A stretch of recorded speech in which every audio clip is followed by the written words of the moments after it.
നമസ്കാരം. 2026 ലോകകപ്പ് സ്പെയിൻ നേടി മുന്നോട്ട് പോകുമ്പോൾ ഫൈനൽ ഒരു ഗോൾ മാത്രം കണ്ടുകൊണ്ടാണ് അവസാനിച്ചത്. പക്ഷേ ആ ഒരു ഗോളിന് പിന്നിൽ ഏകദേശം 120 മിനിറ്റ് നീണ്ടുനിന്ന തന്ത്രപരമായ പദ്ധതിയുടെ പിൻബലത്തോടെയുള്ള ഒരു യുദ്ധമുണ്ടായിരുന്നു. ഫുട്ബോളിൽ ചില വിജയങ്ങൾ വ്യക്തിഗത മികവ് കൊണ്ടാണ് വരുന്നത് എന്ന് പറയാറുണ്ട്, ചിലത് ഭാഗ്യം കൊണ്ട്. എന്നാൽ സ്പെയിനിൻ്റെ ഈ വിജയം പദ്ധതിയുടെയും കൃത്യമായ നടപ്പാക്കലിൻ്റെയും വിജയമായിരുന്നു. ഡെ ലാ ഫ്രൂവൻ്റെയുടെ ഓരോ നീക്കവും അർജന്റീനയെ തങ്ങളുടെ കെണിയിൽ വീഴ്ത്തിക്കൊണ്ടുള്ളതായിരുന്നു. ഒടുവിൽ ആ വലയിൽ നിന്ന് പുറത്തു കടക്കാൻ സ്കലോണിയുടെ ടീമിന് കഴിഞ്ഞും ഇല്ല. ആ ഘട്ടത്തിലാണ് ഇപ്പോൾ കാര്യമായി ചർച്ച ചെയ്യപ്പെടുന്ന ഒരു പോയിന്റ് കൂടി വരുന്നത്. അവസാന 20 മിനിറ്റിൽ പോരാടി കളിച്ച് ജയിക്കുന്ന അർജന്റീനയുടെ ആ നീക്കം എന്തുകൊണ്ട് ഫലവത്തായില്ല എന്ന്. അത് പദ്ധതിയുടെ അഭാവം കൊണ്ടും ആയിരുന്നില്ല. എന്തുകൊണ്ട് ആ 20 മിനിറ്റ് സമയത്തെ പതിവ് കളി അർജന്റീനയ്ക്ക് പുറത്തെടുക്കാൻ കഴിഞ്ഞില്ല? ഈ കളി ഒരു വലിയ വാരിക്കുഴികളുടെ കൂട്ടമായിരുന്നു. ഓരോന്നിൽ നിന്നും പുറത്തു കടന്നാലും അടുത്തത് അർജന്റീനയെ കാത്തിരിപ്പുണ്ടായിരുന്നു. അന്തിമമായി അർജന്റീന തിരിച്ചു കയറാനാകാത്ത വിധം കുഴിയിൽ പതിച്ചു. എന്താണ് ആ കെണി? സ്കലോണിയെയും ടീമിനെയും വീഴ്ത്താൻ ഫൂവൻ്റെ കുഴിച്ച 10 വാരിക്കുഴികൾ നമ്മൾ ഈ വീഡിയോയിൽ പരിശോധിക്കുകയാണ്. ഒപ്പം അർജന്റീനയുടെ ആ അവസാന 20 മിനിറ്റ് കളി പുറത്തെടുക്കാൻ എന്തുകൊണ്ട് അവർക്ക് കഴിഞ്ഞില്ല എന്നുകൂടി നമുക്ക് നോക്കാം. ഒന്നാമത്തേത്, ആദ്യ വാരിക്കുഴി അർജന്റീനയെ അവരുടെ ശൈലി ഉപേക്ഷിക്കാൻ പ്രേരിപ്പിച്ച വാരിക്കുഴിയാണ്. ഫൈനലിന് മുമ്പ് എല്ലാവരും പ്രതീക്ഷിച്ചത് പതിവ് അർജന്റീനയായിരുന്നു. മുൻനിരയിൽ മെസ്സി, പിന്നിൽ നിന്ന് മാക്കലിസ്റ്റർ, എൻസോയുടെ പാസുകൾ, ഒപ്പം ഡി പോളിൻ്റെ ഓട്ടങ്ങൾ, സാഹചര്യം ആവശ്യപ്പെടുമ്പോൾ പെട്ടെന്ന് ആക്രമണത്തിലേക്ക് മാറുന്ന അർജന്റീന. പക്ഷെ ഫൈനൽ കണ്ടതോ മറ്റൊരു അർജന്റീനയായിരുന്നു.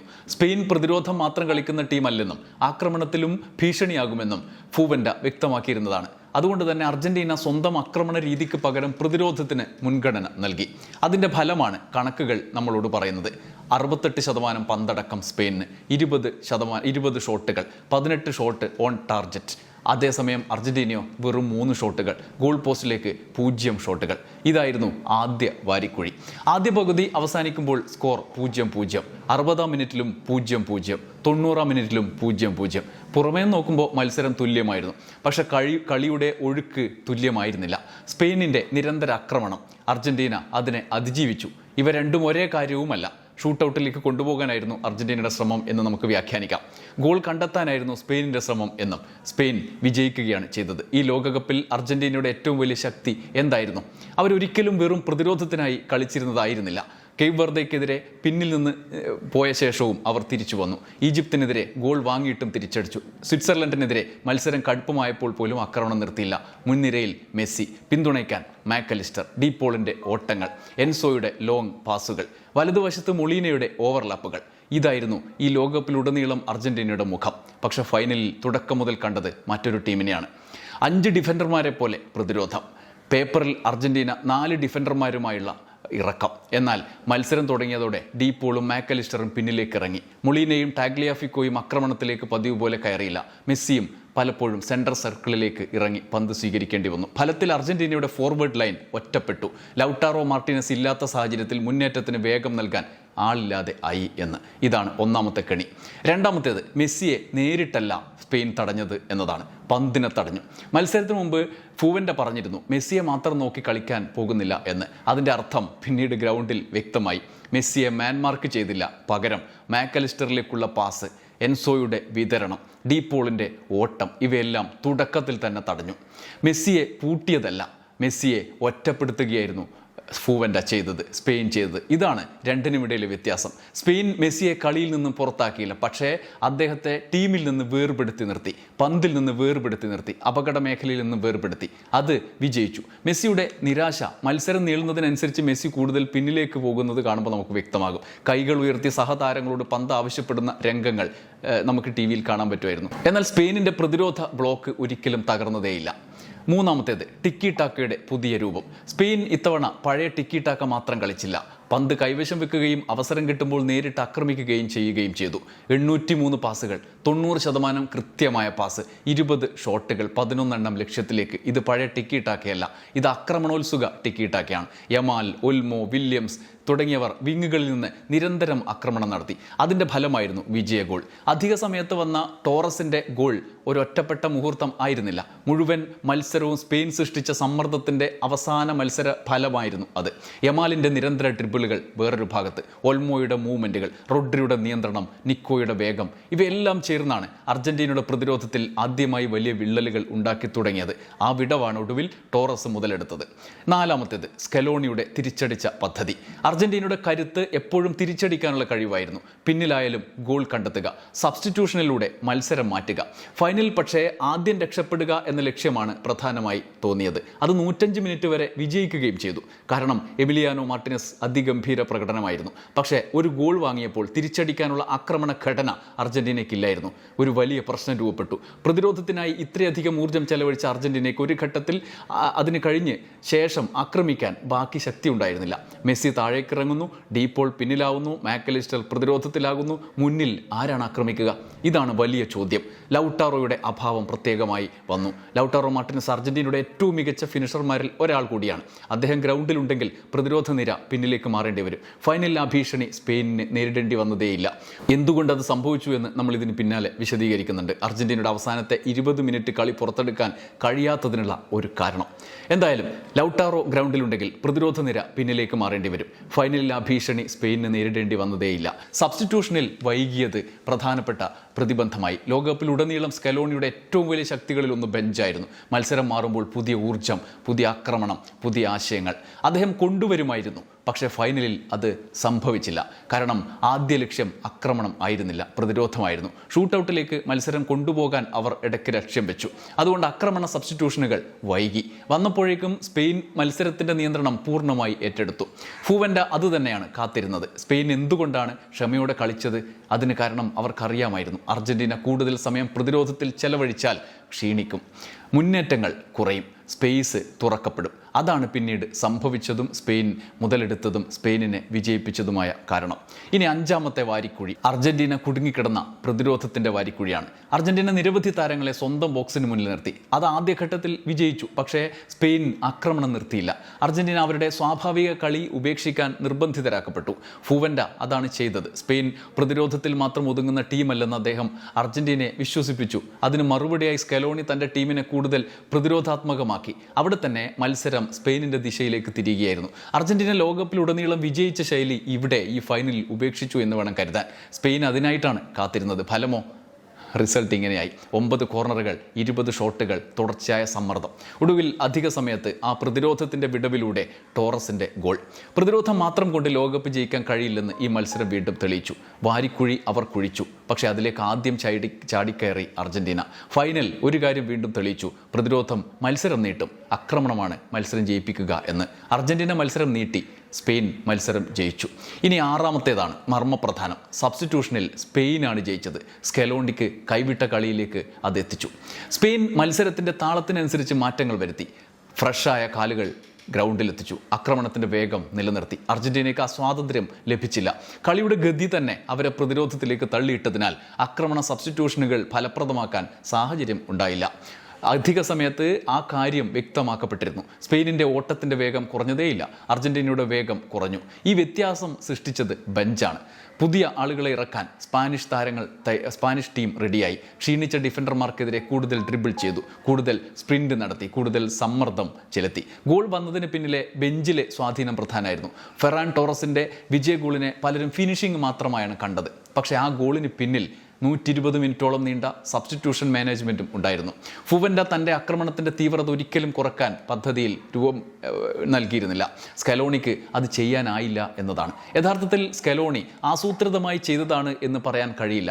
കാരണം ചില അനിവാര്യതകൾ, ദുരന്തങ്ങൾ കൂടി സംഭവിച്ചു. തന്ത്രങ്ങൾ പാളുകയും പ്ലാൻ ചെയ്ത തന്ത്രങ്ങൾ നടപ്പാക്കാതെ വരാനുള്ള സാഹചര്യം രൂപപ്പെടുകയും ചെയ്തു. അതാണ് അവസാന 20 മിനിറ്റ് കളി പുറത്തെടുക്കാൻ അർജന്റീനയ്ക്ക് കഴിയാതെ പോയത്. മത്സരത്തിലെ അർജന്റീനയുടെ ഡിഫെൻസീവായ പദ്ധതി, നമ്മൾ ഇത്രയും നേരം വിശകലനം ചെയ്ത ആ പദ്ധതി പരക്കെ വിമർശിക്കപ്പെടുന്നുണ്ട്. എന്നാൽ അതിനപ്പുറത്ത് യഥാർത്ഥത്തിൽ അത് സ്കലോണി ആസൂത്രിതമായി സമ്പൂർണ്ണമായി ചെയ്ത് മുന്നോട്ട് കൊണ്ടുപോകാൻ ഉദ്ദേശിച്ചതാണ് എന്ന് പറയാൻ കഴിയില്ല. കാരണം ചില അനിവാര്യ ദുരന്തങ്ങൾ സംഭവിച്ചു. അത് പലരും കാണാതെ പോകുന്നുണ്ട്.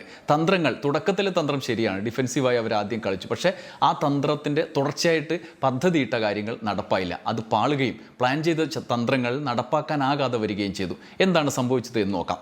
ആദ്യ പകുതിയുടെ അവസാനം ലിസാൻഡ്രോക്ക് പരിക്കേറ്റതോടാണ് സ്കലോണിയുടെ പതിവ് തന്ത്രങ്ങളെല്ലാം പാഴായി തുടങ്ങിയത്. പകരക്കാരനായി ആകെ ഒരു ഓപ്ഷൻ മാത്രമേ അർജന്റീന ബെഞ്ചിൽ അപ്പോൾ ഉണ്ടായിരുന്നുള്ളൂ, ഓട്ടമൻഡി. ഓട്ടമൻഡി വന്നു, എന്നാൽ ഓട്ടമൻഡി ഡിഫൻസിൽ അത്ര പഴുതടച്ച പ്രകടനമല്ല നടത്തുക. കുറച്ച് കയറി കളിക്കാനൊക്കെ ശ്രമിക്കുന്ന ആളാണല്ലോ. അതുകൊണ്ട് ഓട്ടമൻഡി വന്നതോടെ ഡിഫൻസിൽ ഉണ്ടാകാനിടയുള്ള വിടവ് നികത്താൻ എന്താണ് സംഭവിച്ചത്? ഇടവേള കഴിഞ്ഞ് ഗോൺസാൽവസിന് പകരം പരേഡസിനെ ഇറക്കി. ശരിക്കും പറഞ്ഞാൽ തന്ത്രങ്ങൾക്കപ്പുറം ഗതികേട് കൊണ്ട് നിർബന്ധിതമായി നടത്തേണ്ടി വന്ന 2 മാറ്റങ്ങൾ. അതിനായി കയറി കളിക്കുന്ന ഒരാളെയും മാറ്റേണ്ടി വന്നു. അതോടെ പരേഡസ് ഇറങ്ങിയതോടെ കളി പതിവ് രീതിയിലേക്ക് മാറ്റാൻ പറ്റാത്ത വിധം സ്കലോണിക്ക് കൈവിട്ടു. ദൗർഭാഗ്യം അവിടെയും തീർന്നില്ല.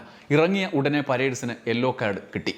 ടാക്കിളുകൾക്ക് പേരുകേട്ട പരേഡ്സിന് തൻ്റെ ആ തന്ത്രം പൂർണ്ണമായി പുറത്തെടുക്കാൻ കഴിയാത്ത അവസ്ഥയായി, ഭയക്കേണ്ട സ്ഥിതിയായി. കാരണം ഇനിയൊരു കാർഡ് കൂടി കിട്ടിക്കഴിഞ്ഞാൽ പുറത്താവുമല്ലോ. അപ്പോൾ ഒരു യെല്ലോ കാർഡ് വേണമെങ്കിൽ എപ്പോഴും ചുവപ്പായി മാറാം. ടാക്ലിങ്ങിന് പരിമിതിയായി. അതോടെ ഡിഫൻസിലേക്ക് ഒരാളെ കൂടി കൊണ്ടുവരേണ്ട ഗതികേടിലായി സ്കലോണി. അത്യാവശ്യം കയറി കളിക്കുന്ന മോണ്ടിയലിനെ മാറ്റി മൊളീനയെ കൊണ്ടുവന്നു, ഡിഫൻസിലേക്ക് കൂടുതൽ ശ്രദ്ധിക്കുന്ന ആള്. സത്യത്തിൽ ഇതൊന്നും ആസൂത്രിതമായി ചെയ്തതല്ല. ലിസാൻഡ്രോയുടെ പരിക്കിൽ തുടങ്ങിയ അനിവാര്യമായ മാറ്റം, നിർബന്ധിതമായ മാറ്റം. പക്ഷേ അതോടെ അവസാനം 20 മിനിറ്റ് ആക്രമിക്കാനുള്ള, സ്ഥിരമായി അവരെ തുണക്കാറുള്ള, അവസാനം നടത്താറുള്ള ആ നീക്കങ്ങളുടെ പ്ലാൻ മൊത്തം പാളി. അതോടെയാണ് സ്പെയിൻ നിക്കോ വില്യംസും ടോറസും അടങ്ങുന്ന സംഘത്തെ മാറ്റിക്കൊണ്ടുവന്ന് ആക്രമണം ശക്തമാക്കിയത്. അപ്പോഴേക്കും ആസൂത്രിതമായ സബ്സ്റ്റിറ്റ്യൂഷൻസിനുള്ള സാധ്യത സ്കലോണിക്ക് നഷ്ടപ്പെട്ടു. എന്നാലും അവസാനിക്കുന്നതിന് മുമ്പായി സ്കലോണി അത്തരമൊരു ശ്രമം നടത്തുന്നുണ്ടായിരുന്നു, ആക്രമിക്കുന്ന സിമിയോണിയെ കൊണ്ടുവന്നതിലൂടെ. പക്ഷേ അതിനിടെ എൻസോ ഫെർണാണ്ടസിന് ചുവപ്പ് കാർഡ് കൂടി കിട്ടിയതോടെ കാര്യങ്ങൾ സമ്പൂർണ്ണമായും കൈവിട്ടു. അതോടെ അൽവാരസിനെ പിൻവലിച്ച് ഡിഫൻസിലേക്ക് ശ്രദ്ധിക്കുക എന്നത് മാത്രമേ ഉണ്ടായിരുന്നുള്ളൂ.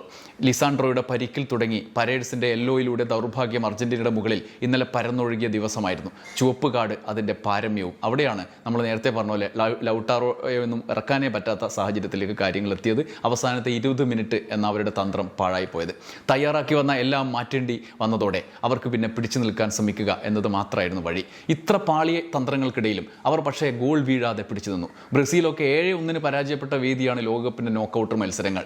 അവിടെ ഇത്രയെങ്കിലും പിടിച്ചു നിൽക്കാൻ കഴിഞ്ഞതിൽ അവർക്ക് തല താഴ്ത്താതെ മടങ്ങാം. ഇത് ഫൈനൽ കൂടിയായിരുന്നു എന്നുള്ളത് അവരെ ഈ 1-0 മാത്രമാണ് പരാജയപ്പെട്ടത് എന്നത് അർജന്റീനയെ സംബന്ധിച്ച് അത്ര മോശം കാര്യമല്ല. 7ാമത്തെ വാരിക്കുഴി സ്പെയിനിൻ്റെ പ്രതിരോധ കോട്ട, അപ്രതിരോധ്യമായ നിര. ഒരു ലോകകപ്പ് ഫൈനലിൽ ലയണൽ മെസ്സി കളിക്കുന്ന ടീമിനെ ഒരു ഷോട്ട് പോലും ഗോൾ പോസ്റ്റിലേക്ക് അടിക്കാൻ അനുവദിക്കാതിരിക്കുക, അത് ചെറിയ കാര്യമാണോ? അല്ല. വെറും ഒരു നല്ല പ്രതിരോധത്തിൻ്റെ മാത്രം പ്രകടനവുമല്ല, അസാധാരണമായ ടാക്റ്റിക്കൽ അച്ചടക്കത്തിൻ്റെ ഒരു ഉദാഹരണമാണ്. ഇതാണ് സ്പെയിനിൻ്റെ ഏറ്റവും വലിയ വിജയം. അർജന്റീനയ്ക്ക് ഒരു ഷോട്ട് പോലും ലക്ഷ്യത്തിലേക്ക് അടിക്കാൻ സാധിച്ചില്ല. ഇത് പ്രതിരോധ നിരയുടെ അസാധാരണ വിജയമായി മാറി. മറുവശത്തോ യമാലിൻ്റെ ഡ്രിബ്ലിംഗ്, ഒൽമോയുടെ മൂവ്മെൻറ്റുകൾ, വിങ്ങുകളിൽ നിന്നുള്ള നിരന്തര ആക്രമണം, അവസാനം ടോറസിൻ്റെ ഫിനിഷിംഗ്, ഇവയൊക്കെ ചേർന്നാണ് ആ ഗോളിൻ്റെ വിജയത്തിലേക്ക് സ്പെയിൻ എത്തിയത്. ചുരുക്കത്തിൽ ഫൂവൻഡ ടീമിനെ കൊണ്ട് കളിപ്പിച്ച് നേടി. ഒരു മെസ്സിയെ നേരിടാൻ മറ്റൊരു മെസ്സിയെ അവതരിപ്പിച്ചില്ല. കളിയിലുടനീളം അത് വ്യക്തമായിരുന്നു. അർജന്റീന വ്യക്തികളിൽ ആശ്രയിച്ചപ്പോൾ സ്പെയിൻ സംവിധാനത്തിൽ ആശ്രയിച്ചു, ശാസ്ത്രീയ ഫുട്ബോളിൽ പ്രതീക്ഷ അർപ്പിച്ചു. അതുതന്നെ സംഭവിച്ചു. ആ വാരിക്കുഴിയിൽ അർജന്റീന വീണു. 8 ടിക്കി ടാക്കയുടെ പരിണാമം. ഒരു കാലത്ത് ടിക്കി ടാക്കയുടെ വലിയ വിമർശനം എന്തായിരുന്നു വെച്ചാൽ, പന്ത് കൈവശം വെക്കും പക്ഷേ ഗോൾ കുറവേ അടിക്കുള്ളൂ, കളി ബോറാണ് എന്നാണ്. എന്നാൽ ഈ ലോകകപ്പിൽ അതിന് മറുപടി നൽകി. പന്ത് കൈവശം വെച്ചു, ആക്രമിച്ച് കളിച്ചു, ആസ്വാദകരെ ആസ്വാദനത്തിലേക്ക് കൊണ്ട് ചെന്ന് എത്തിച്ചു, ഫിനിഷിംഗ് അവസരങ്ങൾ സൃഷ്ടിച്ചു. അതാണ് പുതിയ സ്പാനിഷ് ഫുട്ബോൾ. അർജന്റീന പഴയ സ്പെയിനിനെയാണ് പ്രതീക്ഷിച്ചത് ഫൈനലിൽ. സ്കലോണിയുടെ അനാലിസിസ് ടീം കണ്ടത് ഒരുപക്ഷെ പഴയ ടിക്കി ടാക്കയുടെ മാതൃകയായിരിക്കും. കേപ്പ് വെർദയോടുള്ള കളി, ഈ ലോകകപ്പിൽ തന്നെ കേപ്പ് വെർദയോടുള്ള കളിയൊക്കെ ആയിരിക്കും. എന്നിട്ടായിരിക്കും അതിനുള്ള പ്രതിവിധി തയ്യാറാക്കിയത്. പക്ഷേ ഫൈനലിൽ കണ്ടത് മറ്റൊരു സ്പെയിൻ.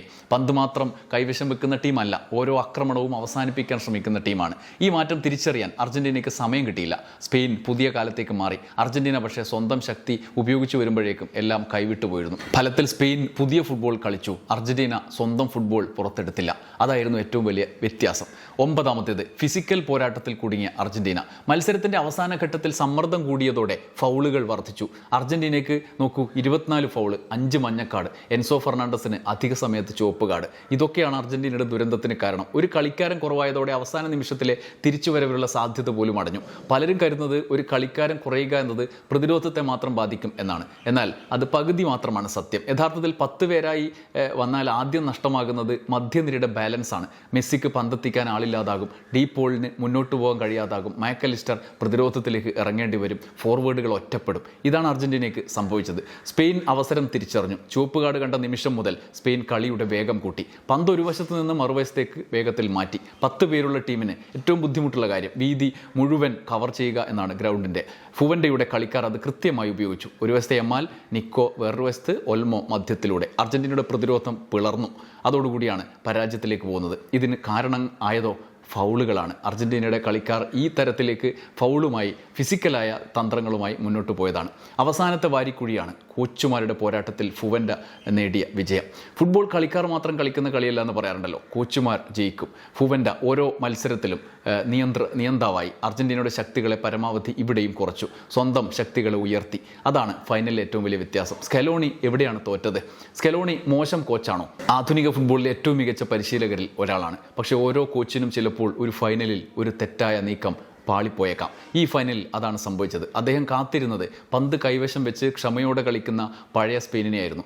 ഗ്രൗണ്ടിൽ ഇറങ്ങിയത് വേഗത്തിൽ ആക്രമിക്കുന്ന പുതിയ സ്പെയിൻ. ആ മാറ്റം തിരിച്ചറിഞ്ഞ് മുന്നോട്ട് പോയി പതിവ് കളി പുറത്തെടുക്കാനുള്ള തന്ത്രം പയറ്റാനുള്ള സാവകാശം കിട്ടിയില്ല. അപ്പോഴേക്കും പദ്ധതികൾ കൈവിട്ടുപോയി. ഞാൻ തുടക്കത്തിൽ പറഞ്ഞ പോലെ അവസാന 20 മിനിറ്റിൻ്റെ കളി അർജന്റീനയ്ക്ക് ഇന്നലെ പുറത്തെടുക്കാൻ കഴിയാത്ത വിധം അവർ കുഴപ്പത്തിലായി. ജയിച്ചത് സ്പെയിൻ മാത്രമല്ല, ഈ ഫൈനലിൽ ജയിച്ചത് പുതിയ ഫുട്ബോൾ ചിന്ത കൂടിയാണ് എന്ന് പറയാം. പന്ത് കൈവശം വെക്കുന്നതും ഹൈ പ്രസ്സിങ്ങും വിങ്ങുകളുടെ വേഗവും മധ്യനിരയുടെ നിയന്ത്രണവും എല്ലാം ഒരുമിച്ച് ചേർന്ന ഒരു പുതിയ മാതൃക. ലോക ഫുട്ബോൾ ഇനി ആ ദിശയിലേക്കാണ് പോകുന്നത് എന്ന സന്ദേശം ഈ ഫൈനൽ നൽകി. അർജന്റീനയ്ക്ക് അഭിമാനിക്കാനുള്ളത് ഈ തോൽവി അർജന്റീനയുടെ പോരാട്ട വീര്യം ഇല്ലാതാക്കുന്നില്ല എന്നതാണ്. എമിലിയാനോ മാർട്ടിനസിന്റെ പ്രകടനം അസാധാരണമായിരുന്നു. റൊമേറോയും ലിസാൻഡ്രോയും അവസാന നിമിഷം വരെ പോരാടി. മെസ്സി പന്ത് ലഭിക്കാത്ത സാഹചര്യത്തിലും കളിയെ നിയന്ത്രിക്കാൻ ശ്രമിച്ചു. പക്ഷേ ഒരു ടീമിൻ്റെ ശ്രമത്തേക്കാൾ മികച്ചതായിരുന്നു മറ്റൊരു ടീമിൻ്റെ പദ്ധതി. അതാണ് ഇവിടെ ഫുട്ബോളിൻ്റെ സൗന്ദര്യം. അർഹിച്ച വിജയം സ്പെയിൻ നേടി. ആ ഫൈനലിൽ സ്പെയിനിനുള്ളതായിരുന്നു. സ്പെയിനിൻ്റെ പോരാളികളുടെ നീക്കങ്ങളും ടോറസിൻ്റെ നിർണായക ഫിനിഷിങ്ങും ഫുവൻഡയുടെ പദ്ധതികളും കിരീടം നേടി. ഈ ഫൈനലിൽ ചിലപ്പോൾ മികച്ച താരങ്ങൾ ജയിക്കണം എന്നില്ല, മികച്ച പദ്ധതി ജയിക്കാം.